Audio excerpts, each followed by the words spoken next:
എല്ലാവർക്കും സുഖമാണെന്ന് വിശ്വസിക്കുന്നു. ഗ്യാസ് സിലിണ്ടറുകൾ ഉപയോഗിക്കുന്ന ആളുകൾ ശ്രദ്ധിക്കേണ്ട വളരെ പ്രധാനപ്പെട്ട കാര്യങ്ങളാണ് ഈ ഒരു വീഡിയോയിൽ നിങ്ങളുമായിട്ട് പങ്കുവെക്കുന്നത്. വീഡിയോയുടെ വിശദാംശങ്ങളിലേക്ക് കിടക്കുമ്പോൾ കൂടുതൽ ആളുകളിലേക്ക് ഇൻഫർമേഷൻ എത്താൻ ഷെയർ ചെയ്യുക, ലൈക്ക് ചെയ്യുക, ഫേസ്ബുക്കിലൂടെ കാണുന്ന ആളുകൾ ഫോളോ ചെയ്യുക. വീഡിയോയുടെ വിശദമായ വിവരങ്ങളിലേക്ക് വരാം. പങ്കുവയ്ക്കാനുള്ളത് പറഞ്ഞ കാര്യങ്ങൾ കൃത്യമായിട്ട് മനസ്സിലാണെന്ന് കരുതുന്നു. ഇതുപോലെ ഇൻഫർമേഷനുകൾക്ക് ഫോളോ ചെയ്യുക, സബ്സ്ക്രൈബ് ചെയ്യുക. മറ്റൊരു വീഡിയോയുമായി നമുക്ക് വീണ്ടും കാണാം. ദൂരേക്കും ബൈ. കഴിഞ്ഞ 2-3 മാസങ്ങളായിട്ട് ഗ്യാസിൻ്റെ കാര്യത്തിൽ വലിയ പ്രതിസന്ധിയാണ് ഉണ്ടായിരുന്നത്. യുദ്ധം അവസാനിക്കുകയും ഹോർമസ് തുറക്കുകയും ചെയ്ത സാഹചര്യത്തിൽ വാണിജ്യ സിലിണ്ടറിൻ്റെ വിലയിൽ ചെറിയ കുറവ് വന്നിരുന്നു. ഗാർഹിക സിലിണ്ടറിൻ്റെ വില കുറയും എന്നാണ് പ്രതീക്ഷിച്ചിരുന്നത്. എന്നാൽ അതിലൊരു മാറ്റവുമായിക്കൊണ്ട് ഇറാനെതിരെ അമേരിക്കയുടെ ആക്രമണം രൂക്ഷമായതോടെ ഇറാൻ ഹോർമസ് വീണ്ടും അടച്ചു. പ്രതിസന്ധി രൂക്ഷമായി. ആഗോള വിപണിയിൽ ക്രൂഡ് ഓയിൽ വില വൻതോതിൽ വർദ്ധിച്ച സാഹചര്യത്തിൽ നമ്മുടെ സംസ്ഥാനത്തും നമ്മുടെ രാജ്യത്തും വീണ്ടും ഇന്ധന വില വർദ്ധിക്കും. ഗ്യാസ് വിലയും പെട്രോൾ ഡീസൽ വിലയും വർദ്ധിക്കും എന്നുള്ളതാണ് റിപ്പോർട്ടുകൾ വരുന്നത്.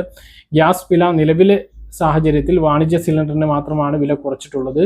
ഗാർഹിക സിലിണ്ടറിന് വില കുറച്ചില്ല. അപ്പോൾ കുറയ്ക്കാൻ സാധ്യതയില്ല എന്ന് മാത്രമല്ല, നിലവിലുള്ള വില കൂടാൻ സാധ്യതയുണ്ട്. 1000-ന് പുറത്ത് പോയാലും അത്ഭുതപ്പെടാനില്ല എന്നുള്ളതാണ്.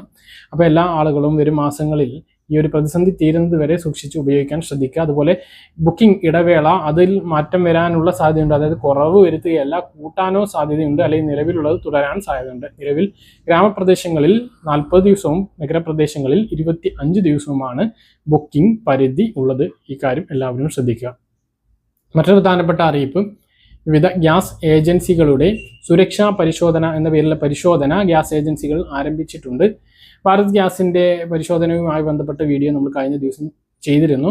ഇതിൽ പ്രത്യേകം ഇതിൻ്റെ കാര്യങ്ങൾ വ്യക്തമാക്കിക്കൊണ്ടൊരു നോട്ടീസും അതുപോലെ തന്നെ നമ്മൾ പരിശോധന പൂർത്തിയാക്കിയതിനു ശേഷമുള്ള സർട്ടിഫിക്കറ്റും പിന്നെ നമ്മൾ അതിന് പരിശോധനയ്ക്കായി അടക്കുന്ന തുകയുടെ റെസീറ്റും നമുക്ക് ലഭിക്കുന്നുണ്ട്.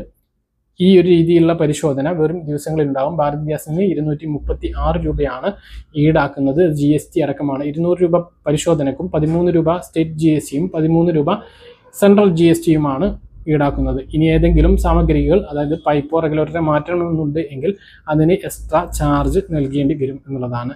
മറ്റൊരു പ്രധാനപ്പെട്ട കാര്യം, വീട്ടിൽ PNG കണക്ഷൻ എടുത്തിട്ടുള്ളവർ, അതായത് പൈപ്പ് ലൈൻ ഗ്യാസ് കണക്ഷൻ എടുത്തിട്ടുള്ളവർ LPG കണക്ഷൻ ക്യാൻസൽ ചെയ്യണമെന്ന് കേന്ദ്രം പറഞ്ഞിരുന്നു. അത് ഇനിയും ചെയ്യാത്തവർ ശ്രദ്ധിക്കുക, പിഴ വരാനുള്ള സാധ്യതയുണ്ട്. അതേസമയം വീട്ടിൽ PNG കണക്ഷൻ എടുത്തിട്ടില്ല, നിങ്ങളുടെ അടുത്ത പ്രദേശങ്ങളിൽ, അതായത് നിങ്ങളുടെ വീടിൻ്റെ തൊട്ടടുത്ത് പൈപ്പ് ലൈൻ ഗ്യാസ് കടന്നു പോകുന്നുണ്ട് എങ്കിൽ അതിലേക്ക് മാറണമെന്നും കേന്ദ്രം നിർദ്ദേശിച്ചിട്ടുണ്ട്.